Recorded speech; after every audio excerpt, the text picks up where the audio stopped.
Hi, I'm Jim. And I'm David. And this is the Practical Guitarist Podcast. The podcast for people who eat, sleep, and breathe guitar.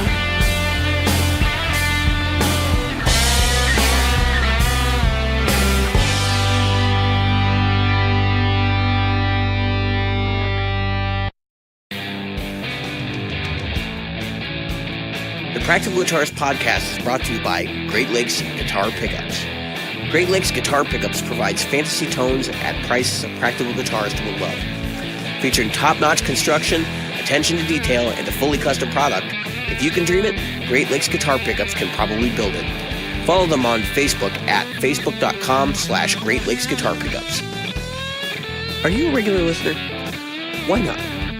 David here reminding you of all the ways you can participate in the Practical Guitarist Podcast. Subscribe using your chosen podcast app. Review us on iTunes, Stitcher, iHeartRadio, or Google Play. Find our Facebook group at facebook.com/groups/practicalguitarist or on Twitter as @practguitarist. Support the show. Merchandise is available in our Threadless store at practicalguitaristpodcast.threadless.com. And donate to us via Patreon, available at patreon.com/practicalguitarist. Reach out to us directly via email at questions@practicalguitarist.com.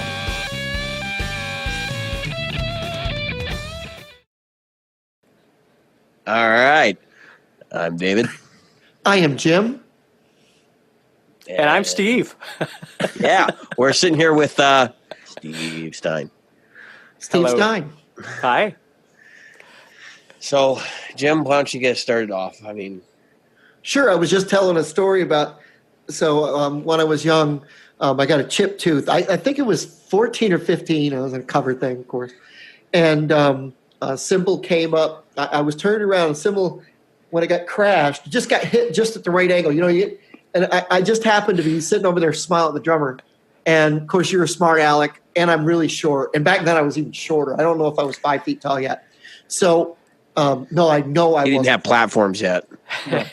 And I went over to the drummer. Anyway, the cymbal came up, chipped my tooth, and it took a great. Getting big hit with a hit. cymbal is gnarly, man. Yeah. And it cut my lip.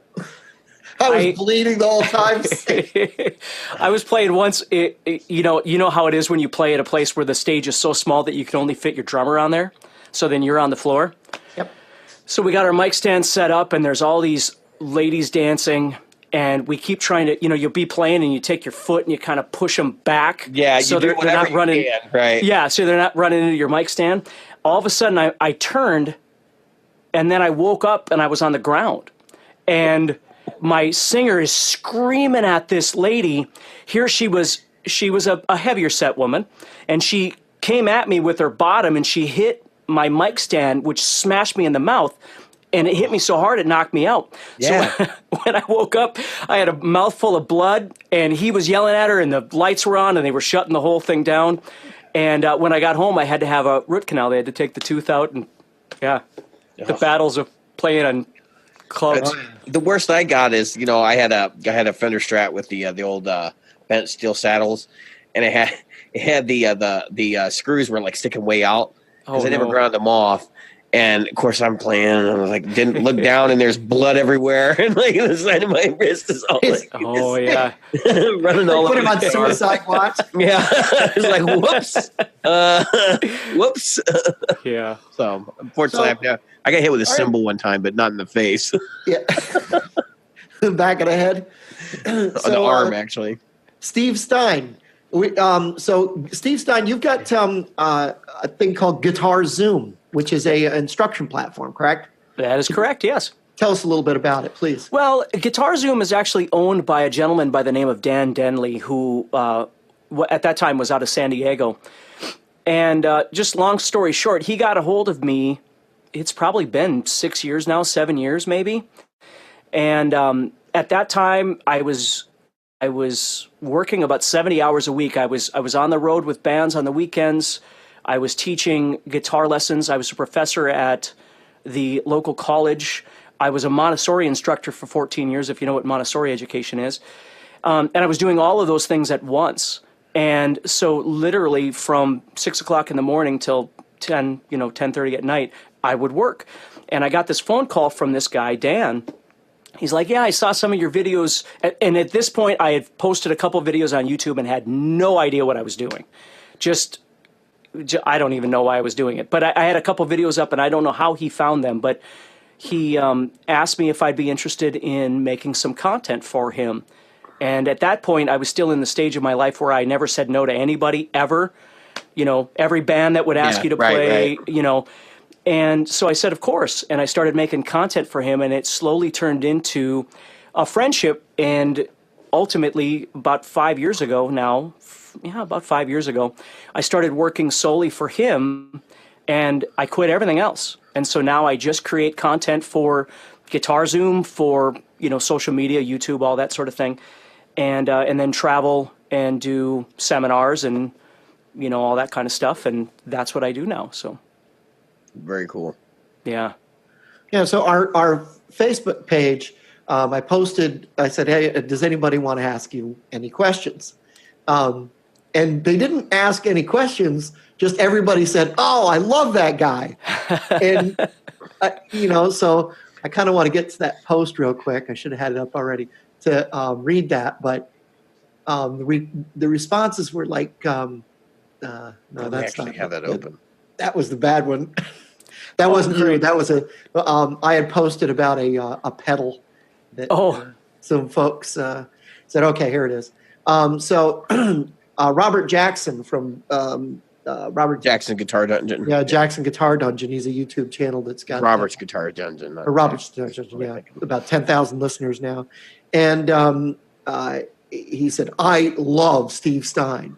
Eddie Osgood said, oh, nice. And Dan Kish said, this guy explains shit in a way that makes total sense to me. Well, that's good to hear. And I agree with that. I agree with him. I'll read one more. Raymond Pashuka said, he's the best and quite a motivational speaker. And I had just been in your, you had a live seminar this week. Yep. I'd been in that. And you spoke about that. So there were some things that you spoke about in that seminar. I thought maybe you could share some of that with us and some of the things you think are important to people who are playing guitar and who are learning, obviously. Yeah, absolutely. The biggest thing for me is, Jim and I were talking about this a little bit earlier. I've been teaching, I started teaching when I was 17, and when I started teaching private lessons, it just exploded here locally. I had a waiting list, and I'm not saying those things to try and boost my ego. I'm just saying I think my gift is that I am able to listen to people and figure out what, as best I can, what they need. And so I've never, when I would teach lessons and things like that, I would never just use, the Mel Bay method or something like that or whatever it might be. It was always just listening to somebody and trying to figure out where they are in their journey and what it is that they need. So for me, it was never you need to know all your theory, or you need to know all your technique, or you need to be able to do, sweeps or something like that. It depends. My daughter, I have a 17-year-old, she's a singer-songwriter. That's the kind of music she grew up listening to. Not only stuff like Ed Sheeran, but stuff like Lindsey Buckingham. She listens to lots of different things. And in my eyes, that doesn't make her any less a guitar player, quote unquote, than anybody else. We're all just trying to figure out what works best for us. And so that's why, people ask me what I do for a living, and I don't even know what to say, because, I can say, well, I teach guitar lessons, but I really don't anymore. I think of it more as it's just guitar motivation is really what it is. I try and get people through videos and through content I create and through discussion to rethink the way they're approaching guitar, to make sure that they're doing it the right way. Because the one thing that we all don't have enough of is time. So if we just believe that the only way to learn how to play guitar is that you have to practice, finger exercises for an hour a day, and then you need to study, scales for whatever. Who's to say that that's the right way for everybody? It's not, So if you've got somebody out there that's, trying to be a songwriter and they've got an incredible voice, my voice is absolutely horrendous. So I spent my time learning how to play guitar because I couldn't sing. And now if I was able to go back 20 years, I'd probably learn how to sing. but I didn't. So and plus, I'm 48, so I grew up, it was 83 when I started playing. So look at the people I was trying to, around me. It was like Eddie Van Halen. The golden age of that stuff. Oh, God. I mean, it was Malmsteen and Randy Rhoads and, Iron Maiden and Judas Priest and all these bands. So my thought was, man, if I want to get in a band, I got to practice, 5 hours a day. And I took the other road. I was in the Loverboy, Sure. He was in the bands that didn't practice at all. Well, I'm kidding. Loverboy, I could learn 3 notes and I could know a whole solo. Right. Well, and that's the thing is all any of us have to do every day is turn on YouTube or turn on Facebook or something and see some 8-year-old kid out there from somewhere in the world that's better than all of us. Right. So it can't be just about the competition of how good you think you are, because you're never going to be good enough if music isn't a competition anyway. It is to get a job. Like if you're trying to get land some gig or whatever. Right. If you're just and the vast majority of players we've encountered are not professionals, and they don't really have any aspiration to be, because they understand that it's just a crowded market. Right.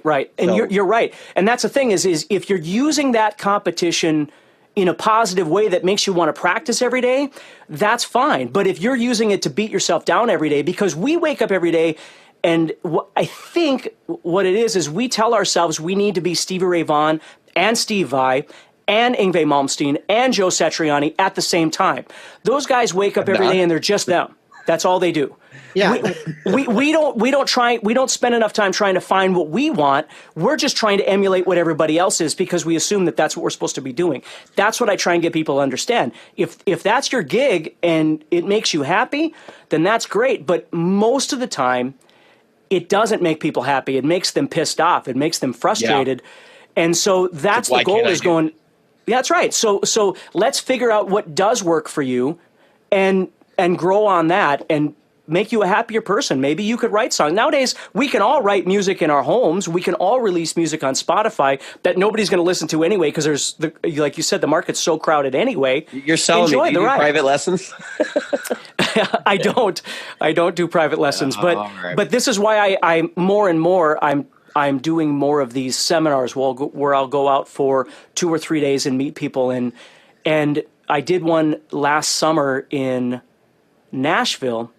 And what I did was I had SIR Studios come out and put up a full rig, lights, the whole thing. And everybody that attended, they had to get up on stage and play with each other. And some of the people were like, look, I can't do this. And I was like, no, you are going to do this. And that Sunday came around, and they were like in huddles trying to, okay, could you play bass on this song? But after everybody got it out of their system, they couldn't stop playing. Because the competition wasn't there. They were just enjoying the ride. Right. We had to shut it down at 3:00 because it was the Grand Ole Opry, the hotel out there. Okay. Opryland, I think it is.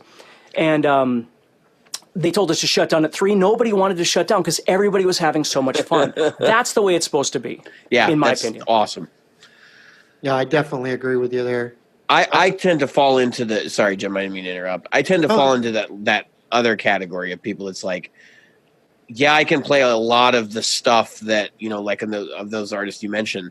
I can play a lot of the stuff, but then there's some things I'm just like, I'm never going to be able to do this. Like, I just can't, and I don't have the time to devote to it. But, I should probably stop and think to myself, like, look, I'm 75% of the way there. That's farther than most people get. Right. And look at what I can do with what I have. And start using the tools that are available to me, which brings us into the Year of No Gear as well, which is something that Jim may have mentioned to you or may not have mentioned. No, I didn't. So what we're trying to do is, I'm not very good at it, because 3 weeks after we started, I bought that SG right there. But we're trying to do a year where we don't buy any new gear, and we're trying to use what we have. You use what you have and use it better. I noticed you play a gem. Mm-hmm. Why would I talk about that? How long have you been playing your gem? Because David's been looking at them. Sure. The gem I bought when I was 17. I bought my first gem. It was my senior year in high school, and a buddy of mine and they had just come out, because they came out in 1987. Right. And one of the local guitar stores had a pink one and a green one. And we didn't even... Guys, I'm the same as you. Well, I think...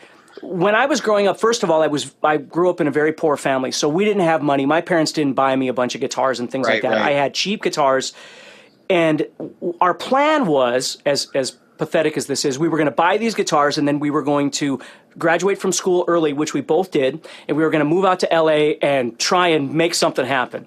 So we both buy these guitars, these gems, and then we don't move. And for me, because I grew up in North Dakota and it's in Fargo and it's not a real big community, we didn't have a ton of different things to choose from. And I knew I wasn't really just the typical Strat Les Paul kind of guy. I wanted something different. And so I bought the pink gem, which I still own today. And I never really looked back. So when it comes to gear, when you guys talk about going a year without buying gear, I'm not a gear junkie. I used the same gear for many, many years, and it just never. I was fine with it. Here's what I tell people is, for me, the best way this worked was I found this gem, and it just fit me. It plays really well, and I now own like 7 of them, and who knows, maybe if I'd started on a Strat or started on a Jackson or started on something else when I was 17, maybe things would be different. I don't know, but that's what I went with. And then it was about 1990 that I was introduced to EMGs. So I put EMGs, I had an 81 and 89 set put in. Right. And that's been my thing ever since then, is I could plug into literally any amp and I could make it work for me with that setup that I've got. I believe Michelangelo Badio said the same thing. Is that right? Either to us or somebody else, where he's like, yeah, when I'm using active pickups, he's like, I can literally plug into any amp in the world and get my tone. Yeah. So. Yeah, I mean, obviously there's amps that are better than others, no doubt about it, but my comfort zone is that guitar and those pickups. So if I've got those with me, I'm good. So yeah, the Ibanez gem has been, and now here I am, at 48, and I've got an endorsement with Ibanez and with EMG and things like that. So that's just been a blessing. And all these companies, when we got together and talked about this, they're like, well, why do you want an endorsement? It looks like you already have enough stuff. And I'm like, I don't want free stuff from you. That's not what I'm looking for. I'm just proud of the fact to be under the umbrella, because I really do love this stuff. And I really, it's not that somebody's giving me something that I don't really give a crap about, but I'm going to try and solicit it to somebody to see if I can get them to buy it. I live for these things, Yeah, and I mean, in today's day and age, like a lot of people, when they get lessons, the first, they buy their first guitar and then they sign up for lessons, right? So they don't have any real direction when they buy their first guitar. That's right. And then they go through their lessons and they get they maybe get a year in or whatever. They're like, I need another guitar. And the instructor may be saying, hey, it's time to graduate into something a little bit more. And then it's like, well, what do I get? And then they ask the instructor instead of, they might go try. Or they ask the internet. It's Yeah, even right. Or worse. they ask the internet. Right. Even worse, they ask the internet. Well, I don't think the and- instructor's necessarily a bad person to ask, frankly, but it depends, because I've seen some that recommend some off the wall stuff. But Right. It's true. The thing about, like, with a beginner that's learning how to play, I get parents loving their kids and wanting to buy them a really nice guitar because they care about them. But the truth is, it doesn't matter how much you spend on a guitar. That kid is probably a year from now going to want something different, right. And, you don't know when they're going to develop as an artist either. Yeah, and nowadays, it's different. Like when I was 9 years old, I got an acoustic guitar from my uncle. And the strings, you could have used it as a bow and arrow. Those strings are so far away from the neck.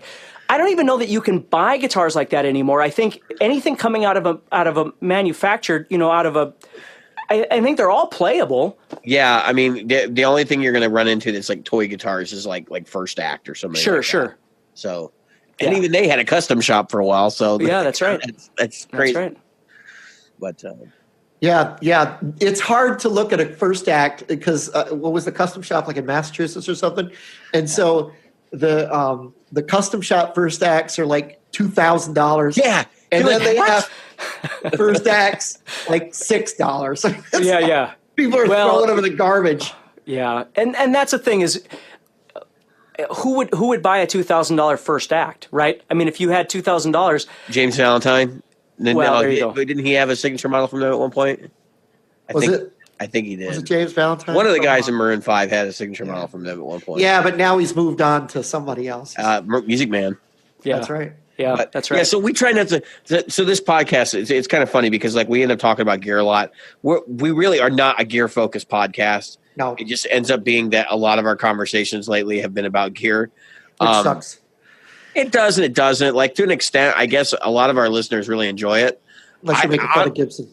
You know, I don't know if you've seen the meme that goes around where it's, you know, Jimi Hendrix or whatever, and it's like, you don't need more pedals, you need more practice. Right. You know, and I kind of feel like for a lot of people, gear holds them back from actually really working hard on the instrument. Because and time to do other things. You're right. And the other thing is that people always, like I used to find this with students a lot, people love to talk about ideas, you know. Right. Well, you know, if you were to do, and I'm always like, I get that, so now do it. Like instead of just talking about it, here for me is the same way. I used a Line 6, the spider valve, the 212, the Bogner. Yeah, that's the only spider I would ever even think about. Yeah, and you know, it worked great for many years on the road, and it was you know, I used to run 4 412s, and then it was 2 412s, and then, you know, as you get older, you're like, screw that, I just want something that's really easy. Give me like a 1x12, it's fine. Yeah, now I'm down to my, that's the thing is, I don't know, this technology nowadays has gotten so crazy.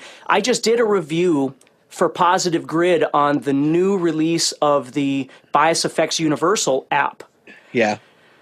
These companies have come so far that you can get, and again, I don't get into this argument of solid state versus tube versus digital. Yeah, right. You can argue about this stuff 3 ways to tomorrow, but the truth is they all give you great sound if you know how to dial it in and you know how to play through it. And so I embrace that technology because, you know, Jim my daughter was just down here a little while ago. When I'm in my studio and I'm doing my thing, I don't want to mic my amp and then have to turn it up to a certain volume to get a certain tone, and the whole house is awake because I'm doing my recording, and there's bleed through with my mic when I'm talking. You know, I can run it direct into my computer and use a decent VST and I'm good to go. Right. Well, I got the Helix under my desk here. There you go. And we've even been using that for pedal demos and stuff, off and on. Most of the time it's, you know, I'm using an amp with a microphone because, let's face it, if you don't, they're just going to bitch and complain. Why aren't you using an amp? And this is what I use most of the time in the house now. Yeah. This little guy. I got a guitar in my head. There's a friend I have here in Fargo, and he's a gear junkie, no doubt about it. He buys stuff all the time, and he actually approached me about this whole Positive Grid thing because it was a new technology for him. And he's like, you know, at some point, the guys that do all the repairs here locally, they're not going to be around anymore because the technology is changing. You know, those guys that used to repair all really those hard amps. to get, that kind of level. I don't know. I would never say one's better than the other. That's not the position I take with anything with this sort of stuff. But I'm cool with it all. You know, I've got some incredible tube amps that I love to play live. And I've got an Orange solid state that I love to play. And like I said, when I'm in my studio here, you know, you guys, I'm sure you're familiar with the Big Sky. The Big Sky by Strymon has got that cabinet emulation button on the back. Yep. Have you ever played through that? No, I have not, but I know people who have, and they love it. It sounds great. Yeah. It sounds. I use cabinet emulation, all kinds of stuff all the time. That's right. I live in a condo, so I really don't have an option. But, well, like my Hughes and Kettner here's got cab emulation as well, you know. Yep. But to be able to plug into, I've got a Strymon Riverside that I can then run into my Timeline and run into my Big Sky, and I can use that for recording. Just my foot pedals, nothing else. Yeah, I'm using the Amp 1 from it's great. Blue Guitar. Yeah. That's what I'm using now. Yeah. And it is that great. Thing is, you want to talk about practical. Yeah. I talked to him last year, or this past summer at GearFest. He was there. So you were there too? Yeah. Because that's where I met Thomas. So. What a great guy. Yeah. We had him on the show. Yeah, is that right? Yeah, he phoned in from Germany. Very good episode. Yeah. Yeah, he's a cool guy. Yeah, that's where I met Neil or Tim Pierce. You guys probably know who Tim Pierce is. I didn't see him there, but you know, I was in a YouTube seminar with these other three younger guys, two younger guys and a younger gal, and Tim was in there. And I left about 20 minutes. That's the one that had everybody lined up out around the block. Yeah, that's right. And So- I was in there, and then I left about 20 minutes early because I needed to go talk to Tommy over at EMG and stuff like that, because it was at the end of the day. They were Right. I wanted to talk to everybody before they Right left. before they break down, That's right. And I'm walking back in the building, and somebody goes, "Hey, did Tim find you?" I go, "Tim who?" And he goes, "Tim Pierce." I go, "Why would Tim Pierce be looking for me?" He goes, "I don't know. Tim is looking for you." So I'm running around crazy trying to find Tim. I'm like, Tim Pierce wants to talk to me? So I found Tim, and we got together, and we've just been hanging out since then. So Very cool. Yeah, super cool guy. Just being able to, go into that kind of event. Like, I hope you go next year, because we're I will be there. Jim and I'll both be there. Yeah, we're Very going. cool. So, yeah, it's super cool to be able to walk around and just like run into people, like, Yeah, for those of you that might be, guys. that's right. For those of you listening that always wish that you could go to NAMM, go to GearFest. Yeah. I telling think you. GearFest is a better event for the general public. I mean, I go to Better NAMM every parking. year too, but GearFest is so much for the people. Yeah, exactly. Plus, Like, it's they in the take middle care of the country. Yeah, and you Well, can buy stuff. NAMM is Yeah, a you can national. buy stuff, exactly. Summer NAMM Buy is a stuff at national NAMM, but gym. it's well, Summer NAMM is. We were talking Yeah, about Summer NAMM. But that's if you were going to do a competing event, it would be Summer NAMM, because it's like the next week. Yeah, it's the next week. That's right. Yeah. Yep. Yeah. So I've got to ask you. So when I was Googling you earlier this week, because I wanted to see if you had any endorsements and stuff, I found you have a GHS endorsement. I do. You're I a do. GHS user? Same thing. I've used GHS ever since I was a kid. I And used it for a while. yeah, I've gone to different, I've tried Ernie Ball, and I've tried D'Addario, and I've tried different things, and I always wind up coming back to the Boomers. And it's just this weird thing, because I don't notice a night and day difference with the kind of tones that I get and the feel that I get off my gems. I don't switch and go, "Oh my God, this is a revelation to me." I'll try something else and go, "Yeah, it's fine." And then I wind up, picks were the same way until I tried these. I was introduced to these things. They're Hawk picks out of the UK. And up until then, I was using the small Petrucci's, the Jazz 3 Petrucci's. Right. And I really dug those. And then I got these Hawk picks, and I'm a small guy. I'm only 5'2", with heels on. And and the Hawk pick was there you go. And the Hawk pick was a little bit wider, a little bit bigger than those, and I wasn't sure if I'd like it, and I wound up just falling in love with those things. But I still love. I think Dunlop's got some amazing picks too, but Yeah. it has more to do with the feel than it does with the sound. Like, again, I don't use a pick and go, "Wow, that sounds so drastically different." It more has to do with the way it moves across the strings, I think, for me. Yeah, well, if you're just going to talk about picks for a minute, I mean, like, I found that just thickness has more to do with the sound of the pick Yes. than the actual material, with two exceptions. So there's this brand called Cool Picks, and if you drop those things on a table, they bring out like a tuning fork. I've never seen anything like it in my life. Interesting. But they're so soft that if you're an acoustic player and you like play a set, you'll need 3 picks to get through the set. Oh, sure. I mean, it's just insane. But Dust is going. I mean, it'll take a $400 Looks like acoustic you're to make it sound refinishing like a house. $1,000. I mean, Yeah. so just interesting things. And then like I'm actually using V-Pick, but it's only because they're the only people I found that make the shape that I want. Oh, sure. So Yeah, I use the Petrucci and the Eric Johnson. The Eric Johnson ones are red. It's the same yeah. thing, really. Yep. Honestly, I can't tell the difference between the two in feel, texture, nothing. But Have you tried the newer Petrucci's? I think they're newer. They're the red ones, the Majestic or whatever. I don't even they forget. just came out. Yeah. I have a bag of them here. Those are I pretty haven't cool. opened them yet. Yeah, those are pretty cool. So I like those. the so you're playing gems. Like, I'm Yeah. assuming you came from kind of a more shred background, right? That is correct. Yeah. I told him you were the shredder guy. You are. You're the shredder guy, even though shred sucks. I like Did more- you see that? That was one of Yeah, our that was- episodes. that was by the me. way. I did see that. Shred sucks. I came up with that episode title. That was me. That's Clickbait. one of our highest rated episodes, believe it or not. Oh, Yeah, I bet. I believe the bet. description actually says clickbait. But anyway, so I mean, I'm a shred guy. Like, I like a lot of the really complicated technical music, and I'm kind of closeted about it because every time you say anything to anybody, you're like, "Oh, I like Steve Vai." They look at you like they're insane, like you're insane. Yeah. Why would you like Steve Vai? You know, it's like, well, I for one thing, I started out my whole guitar journey like listening to Led Zeppelin and Jimi Hendrix, all that stuff, and then I found Frank Zappa. Right. And so the whole Zappa thing is like, well, who is Zappa's contemporaries? Right. And the next step is Steve Vai. Right. So, I mean, like, I get it. I get the whole thing. Do you feel like you ever catch hell for, you know, being schooled in technique? Because that's essentially what I look at shred as, is like, okay, so I can do these different techniques. It doesn't necessarily mean you don't play with feel. People want to slam it because there are some people that do it that don't have all those other pieces. You know what I mean? Well, you know, the thing of it is it's, you're right. There's two things I'll say about that.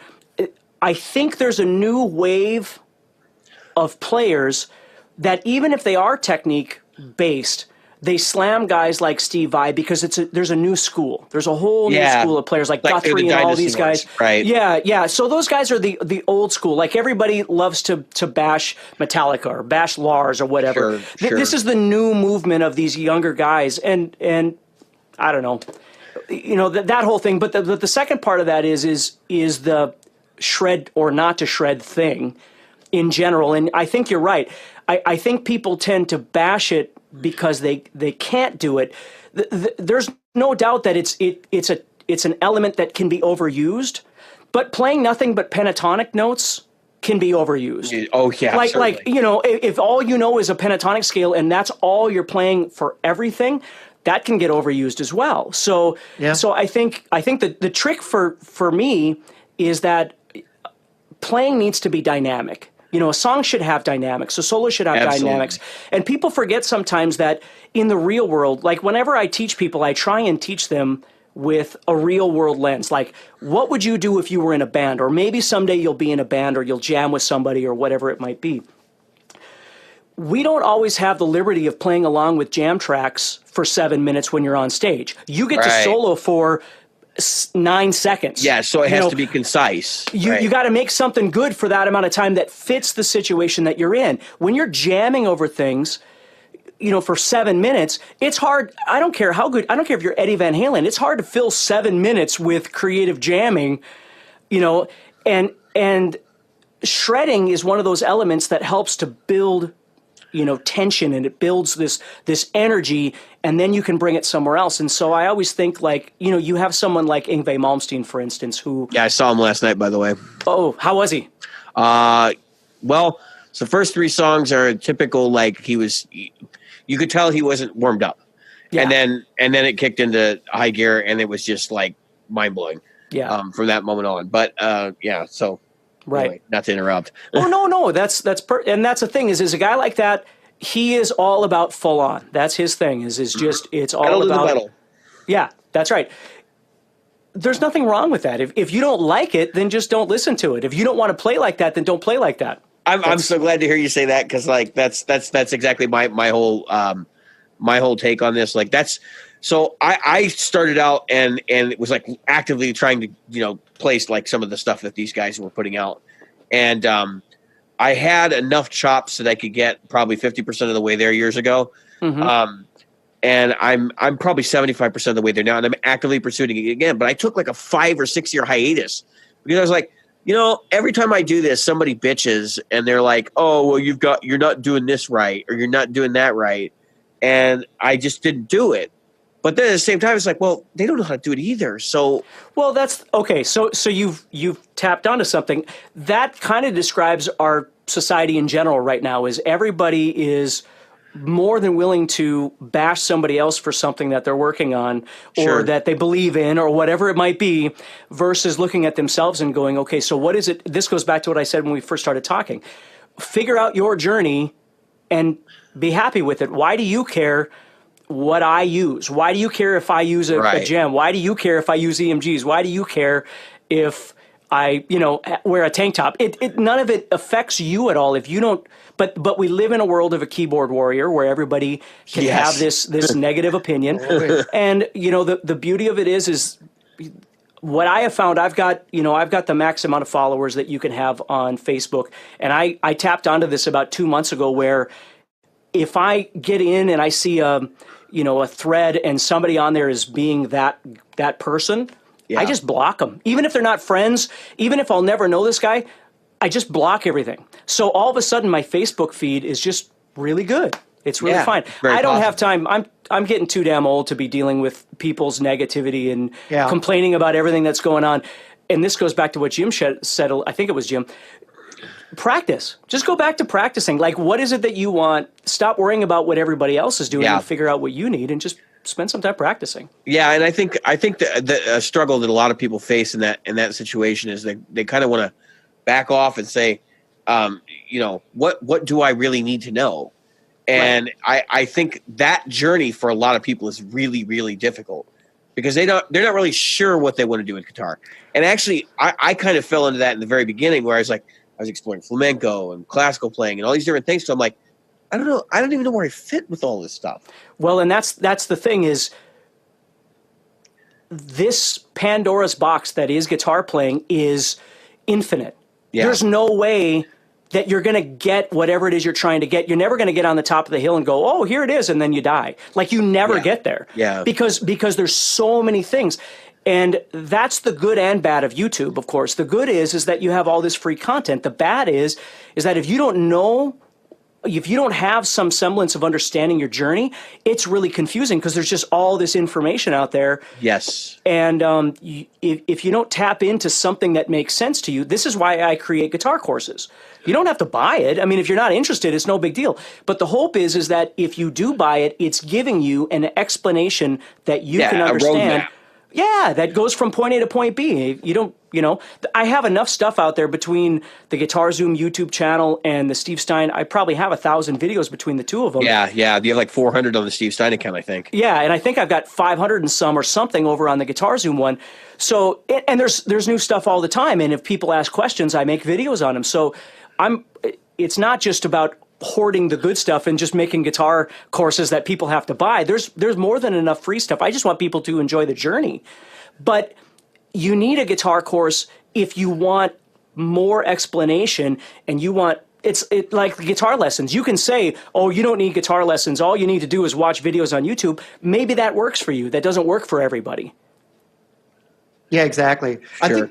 I think during the live thing that I want to say you touched on it during that. I watched so many of your videos. It might have been one of those. But you spoke about how music, it's not just a journey, it's a language. Yeah. And sometimes you're going to speak French, and sometimes you're going to speak German, and sometimes you're going to speak Latin. And it really just depends on what is the language that works right in the context of the song that you're doing at that moment. And just because I'll never learn a certain language. I'll never learn every language in the world. So sure. It's not realistic for me to expect to be able to learn to play every style in the world. And even within languages, I would argue that the three of us, we have different dialects. So we all have a different way of speaking, and we find different vowels and syllables that we will enunciate and push down and make bigger because we come from different backgrounds. Right. So with that said, I think that's what it is, that you evolve.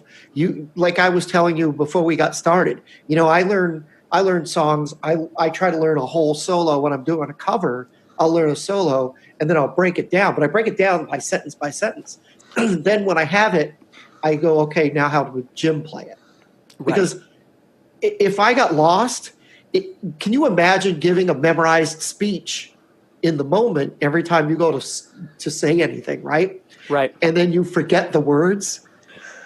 Then all of a sudden you don't know where to come from. I know as a singer, I forget the words, and then I go, "Oh shit, I got to come up with something on the spot." And right. So I'll literally mumble, or I'll use the James Hetfield, and then I'll come back to what I was doing. Right. Well, I'll tell you this. One thing up to the end of it. Yeah. One thing I think is interesting is it seems like everybody. Not everybody, but a lot of people believe that the be-all, end-all of guitar playing is improvisation. Like, that's what you have to learn how to do. You've got to be able to improvise. there are a lot of players out there. You're not going to go up to Neil Young and go, hey, let's do a jam. Now, he's going to jam with you, but you guys have heard Neil Young's jam. It's not an Eddie Van Halen jam, and I'm not saying it's good or bad. I'm just saying it's a different kind of thing altogether. And so one thing that we have to understand is, like when people would take lessons from me, especially adults, the first thing that comes out of their mouth is, well, I don't want to play in a band or anything. Why do you say that? Are you sure? No, you don't know what you want. That's right. And to be honest, if you've never played with other people, it's one of the greatest experiences ever. Right. Making music with other people is a really cool thing, whether it's in your basement or whether it's in front of 20 people or whether it's in front of 2,000 people. It's a really cool thing if you've never done it before. And so one thing that you've got to learn to do, if you stop telling yourself that you're never going to play with anybody else, because if you keep telling yourself that, okay, well then the parameters change, right? Because you are a king or a queen in your room when you're jamming. You're as good as you'll ever be when you're by yourself. And that's why students will always say, well, you make me nervous, and so I do this better at home when I'm alone. Well, of course you do, because there's no pressure. Right. When you're pressure around, is part of being a musician, too. That's right. And so I always tell people who you really are is when you're nervous. Like, that's who you really are, because that's what people see. That's what people hear. Right. That's the person that you are, not the person when you're by yourself. So the trick is do you, for any of us that have written songs or performed in bands that do cover songs or whatever, you have to play this game of how much of the song do you want to learn note for note versus how much of it do you want to improvise. And neither one is right or wrong. I'll give you guys an example. When I used to play in this band for many years, and we used to do Turn Up the Radio by Autograph, which is a really fun solo to play. Yes, it is. And for some reason, I just never took the time to really figure out what was going on underneath the chord progression underneath, which it's Mixolydian. And I broke a string, so I'm in front of this audience and I'm playing. I broke a string and I go to solo over the top of it, and we were a three-piece, and both the other guys are looking at me going, because I was completely in the wrong key. I got nervous. I freaked out because I didn't do my homework. I wasn't prepared for what was coming. If something went wrong, and then I went home that night and went, that ain't never happening again. So, and then you really learned the solo. That's right. Well, and I knew the chord progression underneath, because if that had happened again, I would be able to jam and still get my way through it. Now, how many times have you, I can admit that I've done this, how many times have you played a solo and you don't know what the chords are while you're playing? Many times. Many times. Most of the time when I do it. Yeah. I mean, it's all circumstantial. No one knows. Yeah, that's right. Yeah, exactly. Yeah. But as Jim and I were talking about before we went live, that's something that I've learned to really appreciate in the last 10 years or so. I grew up being a shredder, and I grew up playing metal. And so for me, my way of thinking was linear, Yngwie Malmsteen moving across the fretboard, the horizontal way. And it was all about flash and speed. Right. And then I started getting into, bands like Toto and Journey and things like that. And all of a sudden, there was an entire, before it, the chords never made sense, because if you were playing Slayer, it didn't matter anyway. You're in E, and you're just tuned down, but you're just jamming in that scale. Yeah, it's riff based and not so much chord Now all of a based. sudden you're trying to solo over this thing by Journey. You've got to respond to these chords. This is where melody comes in. This is where phrasing comes in. Yep. And I didn't know a lot about that, 10, 15 years ago is when I really started first trying to kind of learn about this stuff. And now I just love that kind of stuff. As these chords are coming up, what am I going to do next? How am I going to respond to this thing? So it requires more of my brain, and it requires more interaction with the music than just trying to play fast across the fretboard. And I'm not dogging that. Metal will always be my first love, but and I'm sure you run into people like who I hate to say it, or like me, who everything they do on the guitar is guttural. Like they can hear the chord progression, they don't know what those chords are, but as long as they know what the key is, or they have good ears, they go for it and they can do it. I mean, that's, I tell you what though. I teach, I have a guitar course that's on caged, the caged chord system. Right. Okay. I look at caged differently than other people do, because I don't think of caged in terms of like a pentatonic shape or something like that. Right.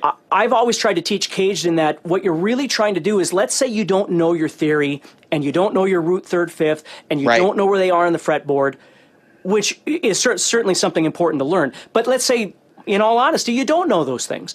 But if you could learn to see a G chord across the fretboard, and you can see a pentatonic scale. In one of your videos, yeah. Yeah, and you could see a pentatonic or something, but you could see that G chord across the fretboard. When that G chord is being played underneath you, you could all of a sudden respond with these color tones because the notes that you're seeing.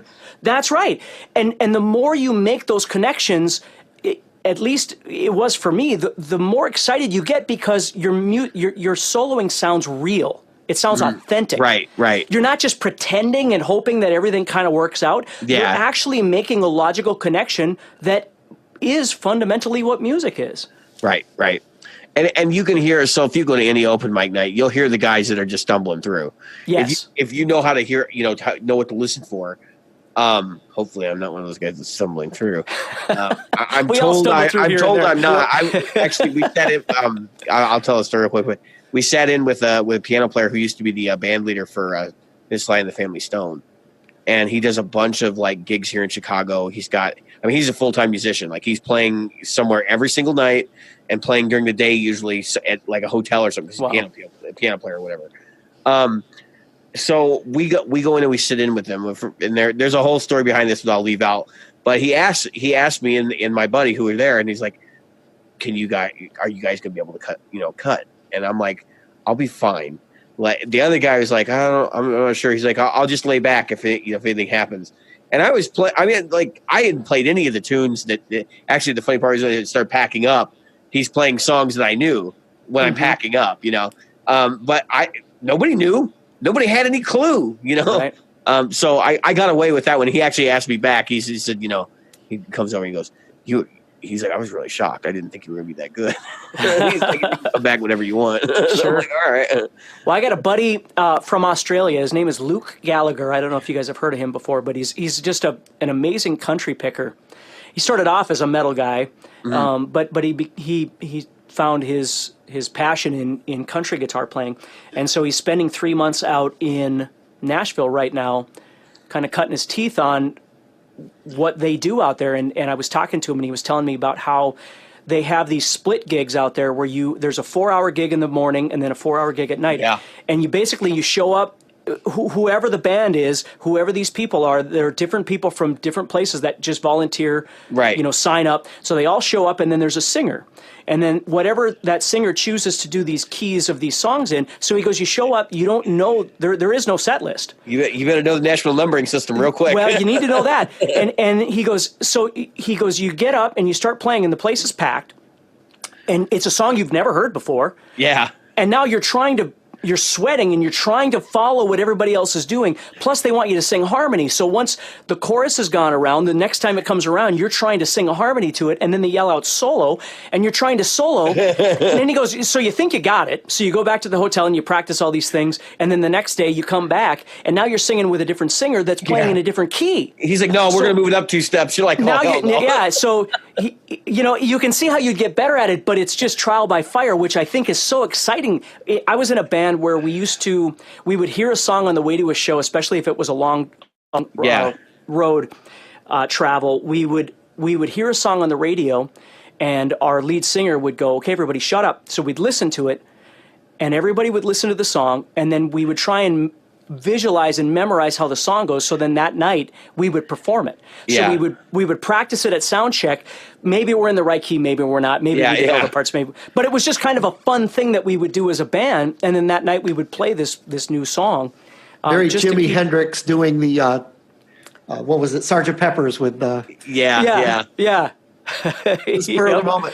I had a similar thing. It's funny you mentioned that country thing. So I was a bass player and a guitar player for this country band.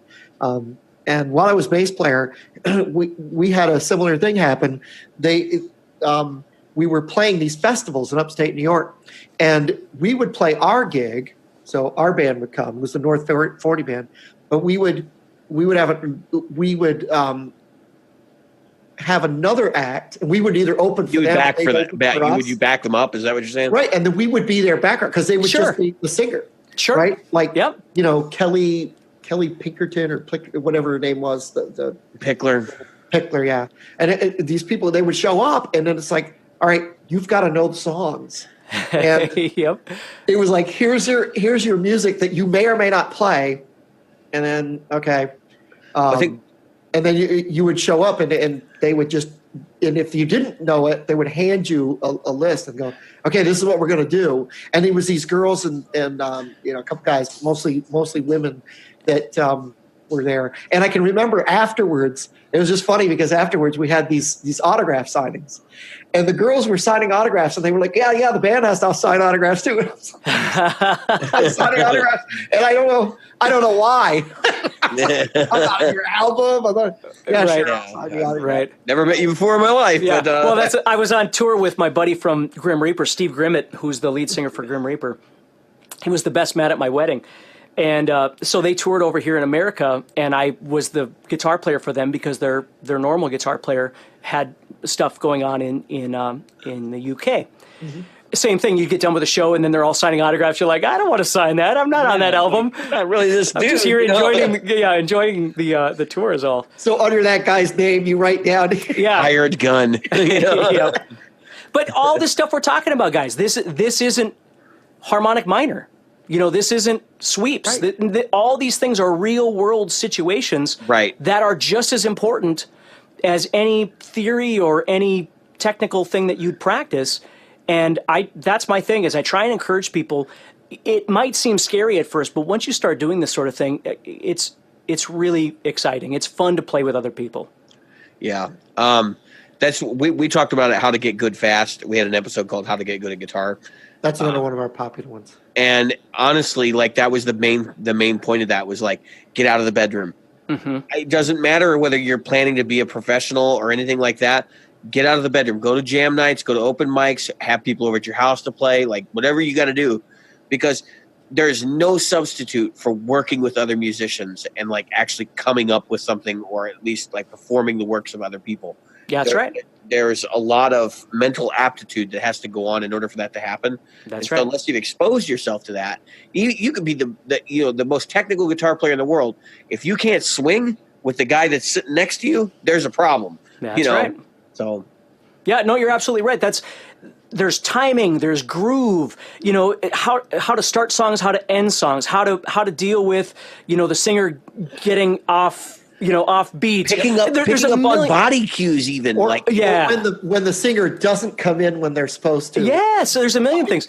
Jim does that a lot, I've heard. I'm teasing. I had a professor once that told the class, he said something along the lines of,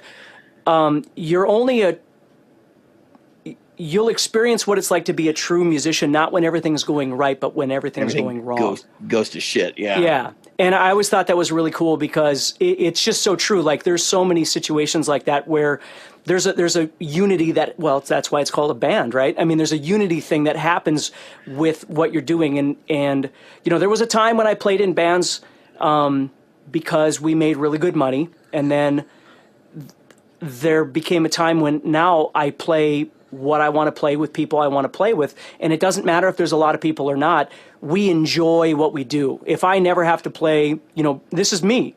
But if I never have to play Brown Eyed Girl on stage for the rest of my life, I'm so glad you said that right now, because Jim hammers me about that Brown Eyed Girl song every freaking time we talk about what he does and what I do. Yeah. But it's different strokes for different folks. I mean, if somebody is happy doing that, I'm just saying it wasn't making me happy. I wasn't happy doing that. I'd rather do my own thing and have far less crowd, but just enjoy the moment, because that's what I'm into. But I can say that because I spent many years doing that in front of large crowds. Right. So I got to do that. If somebody's never gotten the opportunity to do that, there's nothing wrong with it, because that brings up the argument of cover versus original. Like, original bands go. That's what Jim and I argue about all the time. Yeah, right. Yeah, he's more original, I'm more cover. Sure. To be honest, I don't care what you do, Jim. I really don't, as long as it makes you happy. It's like the Donnie and Marie thing. He's a little bit rock and roll, I'm a little bit country. So I'm in a band, right?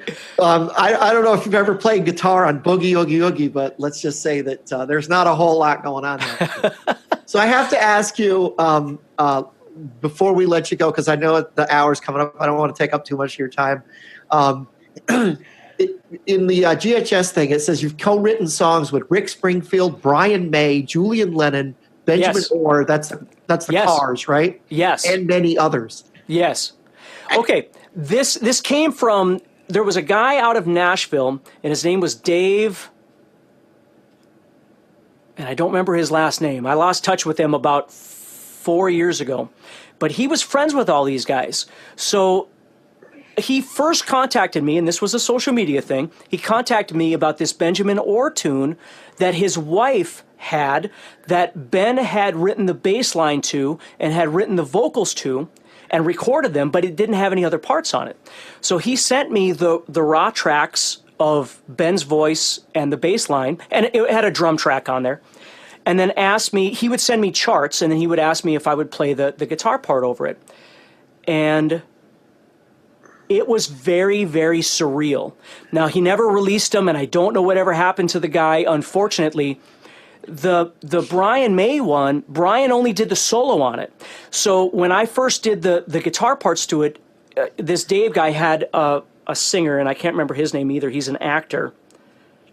But he does singing, and he had sent me the stuff, and he sent me the guitar track, and he said, "Yeah, Brian May is going to be doing the guitar solo," and I'm like, "Okay, maybe, you know." Yeah. But I did the guitar part, and then he sent me the track, and it had Brian May. If it wasn't Brian May, it was somebody that sounded exactly like Brian May. Yeah. And it was crazy. And then there was one that they were doing, Rick Springfield had written for the NFL. Now, this was about 6 years ago, 7 years ago, maybe even longer. And they were in talks of having it be some sort of piece for the NFL. And same thing, guitar, vocal of Rick. And then I came in and did like this little kind of vamp over the top of it. And the Julian Lennon one was Julian playing piano, and that track I have. They never saw the light of day, and I've never been able to play them for anybody other than, close friends, because I don't know what kind of trouble I could get in, and I don't know who owns the rights to them or anything like that. That story's not an uncommon one. I mean, there was a guy that sang for Van Halen before Gary Cherone. And that whole thing, like... Are you talking about Mitch Malloy? Yeah, Mitch Malloy. I'm friends with Mitch Malloy. Okay. Mitch Malloy is the guy... Remember, Jim, I was telling you about a time that I had to play major and I sucked really bad because I always played minor? It was Mitch Malloy. He's from Dickinson, North Dakota. Okay. And he hired me to play guitar for him. And this was back in my metal days, so I was like, oh, this will be easy. So we get in front of this huge crowd, and I sucked horribly. And the fact that we're still friends today, I don't even know, because he must have just been embarrassed because everything was like this metal shreddy thing over anything at all, and all these songs of Mitch's, Right. Yeah. Well, Mitch, you know the story about Mitch Malloy and the Van Halen thing, where he was a member of Van Halen for like 3 months. Yep. And they actually my understanding is they recorded some music. They did. I've heard it. Yeah, so it exists. Yes, it most certainly does. Commercially released. Yes, it does exist. That's right. So Michelangelo Badio, he was telling us he did that whole thing with who did he have on bass, David? I don't recall. Oh, you're talking about the Nitro Reunite thing, right? Oh, is that right? Wooten on bass. Yeah, Victor Wooten. Is that right? Yeah, they reformed Nitro, and they did a record, I think. He actually finished the record, but then they didn't have the money to commercially release it or something. Yep. So it's just sitting in a can somewhere, and they tried to crowdfund it, and it didn't go as well as they'd anticipated. Maybe they only had like a certain amount of songs done from it or something. I have a buddy, he plays for Justin Timberlake, and he's Pharrell's main guitar player. Okay. His name's Brent Paschke. And Brent and I used to play in bands together. He's from North Dakota here too. And he and Pharrell have a band called NERD as well. Okay, I've heard of them. Yeah, but when he was out in Minneapolis, they did this band called Spy Mob, and they got picked up by EMI or whatever. Same thing. The funding was out, and it got shelved, and it never saw the light of day. And great music, but yeah, it happens. It happens often. So that's my story too. Self-finance your music. Just do it yourself. Yeah. Well, that's the thing is in 2019, I've got the problem for me is that I'm always so dang busy with teaching, and it's hard to spend time on what I want to do. And so this year I'm hoping to finally release a solo album this year of just instrumental stuff that nobody will ever hear. And then do a band thing. But my problem is probably like some of you guys too, is that because I love so many different styles of music, it's really hard to dial in. Do I want to do more of a King's X Texas rock thing, or do I want to do yeah, me too. I'll buy that. Yeah. Jim and I, so we started this podcast roughly a year ago, like a little bit over a year ago, like by a few days. And honestly, we started off, we were doing one episode a week, and then we started doing 2 episodes a week. And we've done 2 episodes a week for the last 85 episodes. This will be 86, by the way.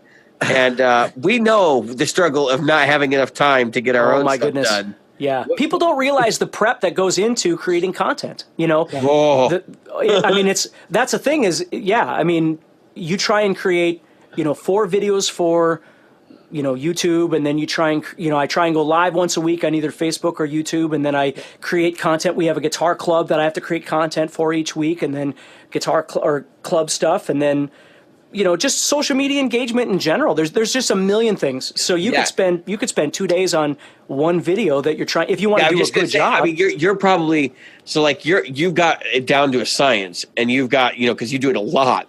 Yeah. And my whole thing is like, we don't do this a whole lot. So when I do a video, it's easily 16 to 18 hours worth of work. Yeah, it's crazy. Yeah.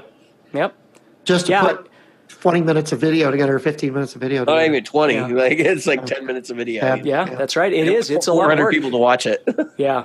Well, and that's the thing is the better you get at this dialogue, which is why I think a lot of my videos, tend to be popular. Is just I try and talk slow. Yeah, you have great oration. Yeah. And I noticed that immediately. Like a lot of the other guys that do lesson material, and I'm not going to call them out by name or anything. Of course. Dry. They're hard to engage with. Right.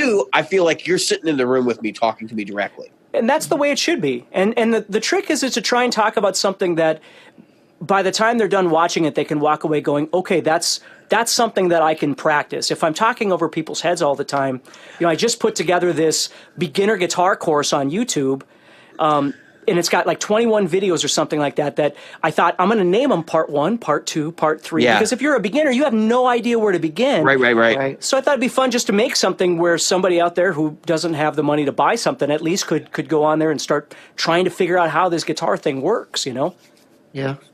I think that's important. Yeah. So I don't know. I do want to ask you one last thing. Of course. At least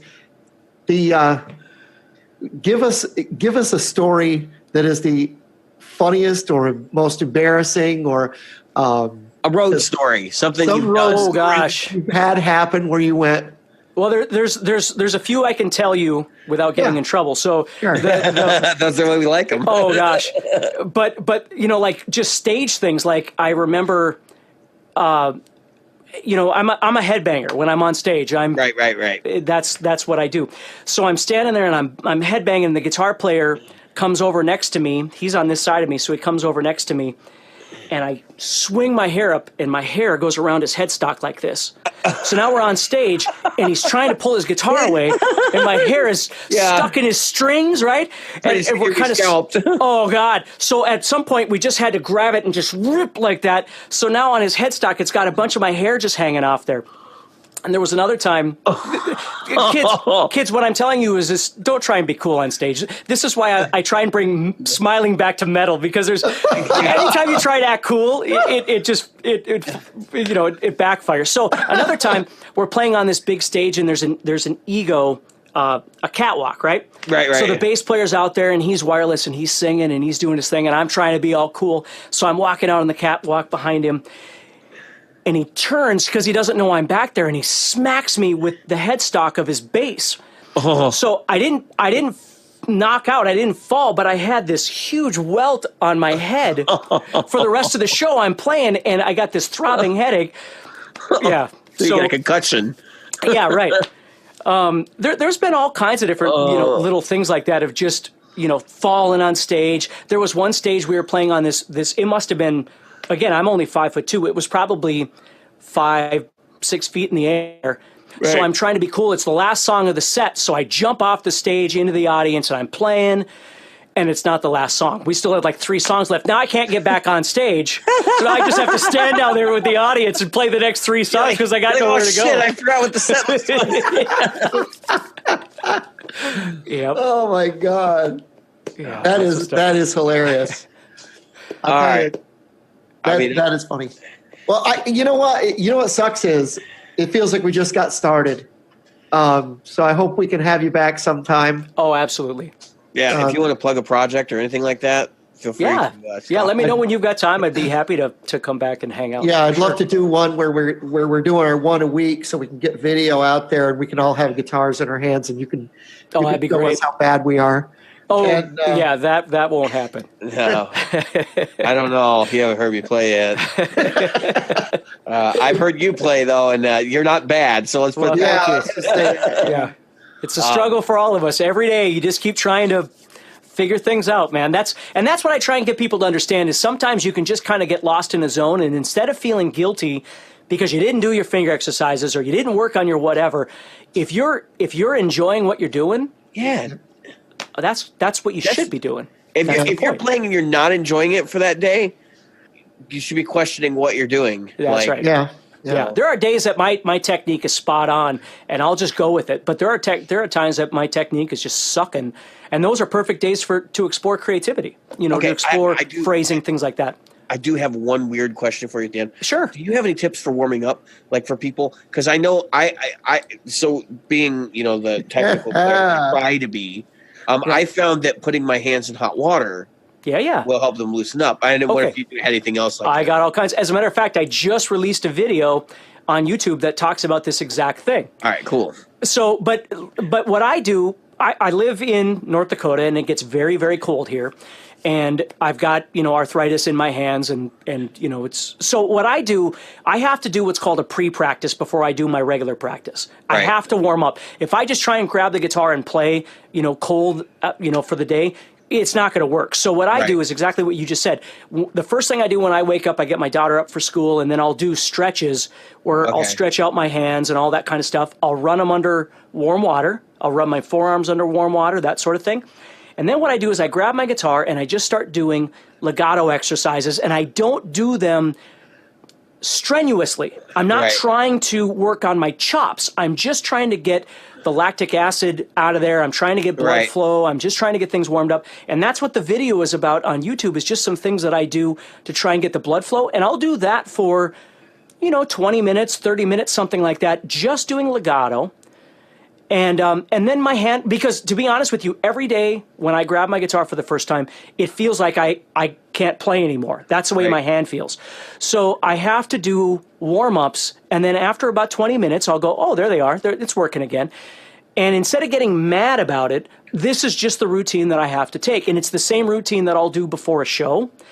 Because like you were just talking about Malmsteen, the problem is if you work way too hard if you peak on your practice before you have to really practice, or before a show or something like that, you're going to be in trouble. So I like to just do little warm-ups. And then once I get that going, then I'll start doing my normal practice routines, different things like that. So that's what I would say is stretching, warming up your hands under warm water is a really great idea. And then just doing some really relaxed regimen of legato. And then once you get that going, you can always get more aggressive, but work your way into it. And just remember, if you're playing a gig that night, don't blow out your wrist and your fingers. So and that's the same thing. Is John Petrucci has got a great video out on YouTube somewhere. And he's got a newer one on. I think it's through Guitar World, where he talks about peaking, where he and Phil Collin had this conversation about this last G3 tour, about making sure that you don't practice so hard that by the time you hit the stage, you're already fatiguing. So your hands aren't going to last through the show. So it's kind of like, a weightlifter. You've got to learn how to plan that thing out so you don't overdo it. Especially with technical music. That's right. That's right. So just a nice general warm up and that's what that video is about. Is not really getting very aggressive. It's just warming yourself up so then you can practice. Okay, listeners, go find the video. Yeah. I just posted it in the group. Yeah, Thanks, Tim. Yeah, I think it's cool, and I think for a lot of people, instead of just getting frustrated because your hands aren't working the way you want, either you build a routine that gets you to the place you want to be, or if you're having a really crappy day, go another direction. Just try something else. Maybe that's a great day to just start exploring your scales a little more, or start exploring, your harmonic connection with the root, the third, the fifth, things like that, or songwriting, or anything like that. Yeah. Well, so we've hit our hour. I have been David. I have been Jim. I am Steve. And tonight we have been The Practical Guitarist.